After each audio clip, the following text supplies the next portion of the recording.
छत्रपती संभाजीनगर येथील वाळूज ग्रामपंचायत या ठिकाणी आज अपंग जनता दल यांच्या नेतृत्वाखाली विविध मागण्यांसाठी वाळूज ते पुणे हायवेवर चक्काजाम आंदोलन करण्यात आलं।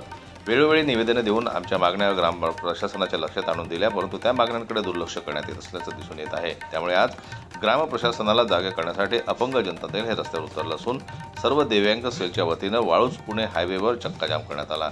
सामान्य घरकुल योजनेच्या यादीमध्ये किमान 10% दिव्यांगांना समाविष्ट करण्यात यावं, पाणीपट्टी नळपट्टीमध्ये दिव्यांगांना 100% सवलत दिली जावी, ग्रामपंचायत स्तरावर कुठल्याही प्रकारच्या कागदपत्र काढण्यासाठी दिव्यांगांना कुठल्याही प्रकारचे कर किंवा फी आकारण्यात येऊ नयेत, सरकारी ऑफिस दालनामध्ये अपंगांना ये-जा करण्यासाठी लिफ्टची सुविधा देण्यात यावी आणि ग्रामस्तरावरील अपंग निधीमध्ये किमान 5% निधी दिव्यांगांना वाढवून देण्यात यावा, अशा प्रकारच्या विविध मागण्यांसाठी वाळूज ग्रामपंचायत तालुका गंगापूर छत्रपती संभाजीनगर या ठिकाणी अपंग जनता युवा दलाच्या नेतृत्वाखाली चक्काजाम आणि रस्ता रोको आंदोलन करण्यात आलं। जनमत लाईव्ह न्यूज करता छत्रपती संभाजीनगरहून दिलीप वरगट यांची रिपोर्ट।